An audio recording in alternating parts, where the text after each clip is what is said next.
तो ये SBI clerk के एनालिसिस पे है, प्री के एनालिसिस पे है। तो मेरे 22 सितंबर को था और वो फोर्थ शिफ्ट में था, इसलिए मैं वीडियो नहीं डाल पाई थी, तो मैं वीडियो अब डाल रही हूँ। तो स्टार्ट करते हैं। इंग्लिश में मैंने 26 अटैम्प्ट करे हैं 30 में से। तो जो था RC कॉस्मेटिक ब्रांड पे था, if you guys do remember. उसमें जो सिनोनियम्स एंटोनियम्स थे वो बहुत आसान थे, वो कोई भी कर लेता है। एक था शायद पार्ट था, एक था वेंट के ऊपर। पार्ट का तो मेरे ख्याल कॉम्पोनेंट था, और वेंट का था बिकम था शायद वेंट का। कल का था, अब थोड़ा बहुत तो होगा ही जाए। फिर एरर थे भाई, एरर तो बहुत गंदी तरीके से एरर दे रखे थे उन्होंने। यूनिक सिंगल लाइन के एरर में ABCD करके दे रखे उन्होंने, पूरा ABCD एरर ऐसे करके एरर दे रखे थे। और वो एरर मतलब मैंने बहुत अच्छी प्रैक्टिस करी थी, क्योंकि मेरा स्ट्रॉन्ग टॉपिक इंग्लिश ही है। बट फिर भी वो पकड़ में नहीं आ रहे थे एरर मेरे से। फिर उसके बाद पैराजम्बल था। पैराजम्बल मतलब मैंने पढ़ा वैसे, मतलब बन जाता है, बट मेरे को फिर भी डाउट रहता है। आई गेस सबको भी डाउट रहता है पैराजम्बल पे। तो मेरा तो सीक्वेंस ये था CDABE।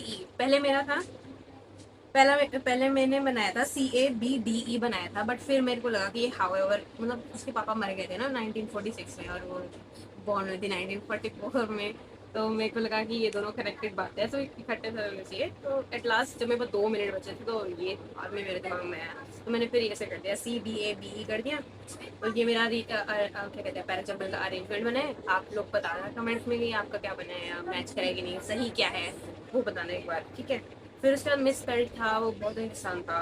फिर उसके बाद फ्रेज रिप्लेसमेंट, हाँ ये चीज़, ये बहुत थोड़ा एक एरर। और जो फ्रेज रिप्लेसमेंट है, ये बहुत ज़्यादा ही मुझे मतलब थोड़ा मॉडरेट साइड पे लगा था। मतलब बहुत कंफ्यूजिंग था, इतना मतलब सिमिलर सिमिलर सा था, तो कंफ्यूजिंग था ये थोड़ा सा ही।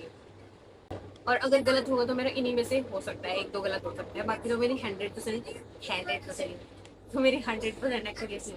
फिर उसके बाद सिंगल फिलर से वो भी बहुत ही आसान थे, इस देखते ही पता लग रहा था आंसर का, ठीक है। तो ये इंग्लिश हो गया। फिर उसके बाद मैथ्स आई थी। मैथ्स तो मेरी मतलब ठीक ठाक है, इतनी मैं कहूँगी नहीं कि मैं टॉपर मैथ्स की, मतलब ठीक है, मेरे मैथ्स ठीक ठाक है, अच्छी भी नहीं कि बोल सकती मैं, ठीक ही ठाक है। तो उसमें मैंने 27 अटैम्प्ट करे 35 में से।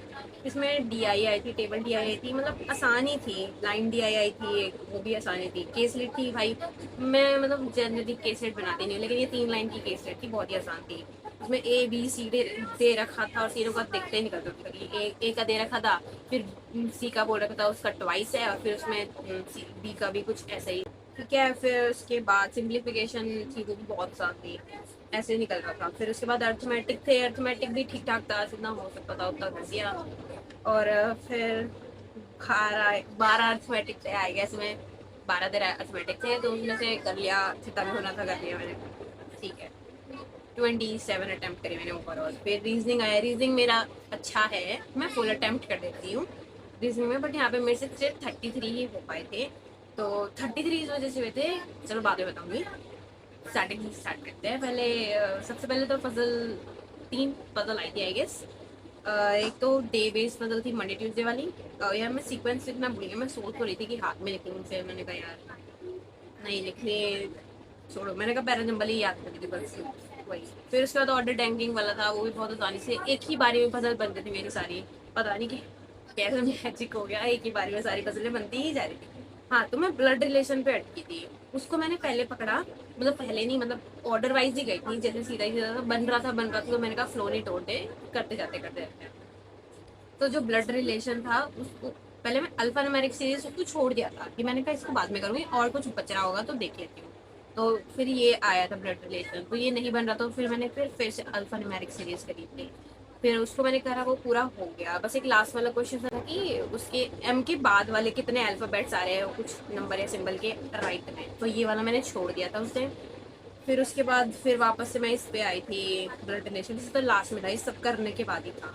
सिलोगिज्म थे, 3 हो गया था, एक का नाइदर नॉर था, एक का आइदर और था, और एक भी कोई याद नहीं आ रहा अभी, ठीक है। सीटिंग था, वो भी बहुत आसान था, 5 लोगों की सीटिंग थी, नॉर्थ साउथ करके, वो भी बहुत इजी था। बॉक्स पजल थी, वो भी बहुत आसान थी, बन गई। कोडिंग डिकोडिंग थी, वो भी आसानी थी। Chinese Chinese coding, coding decoding थी, वो भी हो गया था। फिर उसके बाद वर्ड फॉर्मेशन का एक क्वेश्चन आया था, उसमें आई गेस में मेरे हिसाब से 2 थे, आपके क्या है वो बताना, एक बार कंफर्म करना। फिर उसके बाद वही ब्लड रिलेशन ने फंसा दिया मेरे को। वो जो था कि जी का जी का बेटा, बेटा या जो भी था उसका कुछ बनना था, उसका बच्चा, जी का जो बच्चा था वो एफ था। और उसके बाद उधर का बन चुका था, मेरे को समझ नहीं आया, मेरे को ये नहीं समझ आया कि हाँ उसकी वाइफ का भी तो हो सकता है या उसका भाई हो सकता है। उस टाइम वो दिमाग में नहीं आया ना प्रेशर के कारण, लेकिन टाइम तो था, बट वो नहीं आया तो नहीं आया, अब क्या करें, नहीं आता पेपर। तो ओवरऑल मेरे रीजनिंग में 33 अटेम्प्ट हुए हैं, और सबको प्लस करके मैं देखो तो 100 में से 86 अटेम्प्ट करे हैं, मतलब ठीक अटेम्प्ट है मेरे ख्याल से। Okay guys, bye.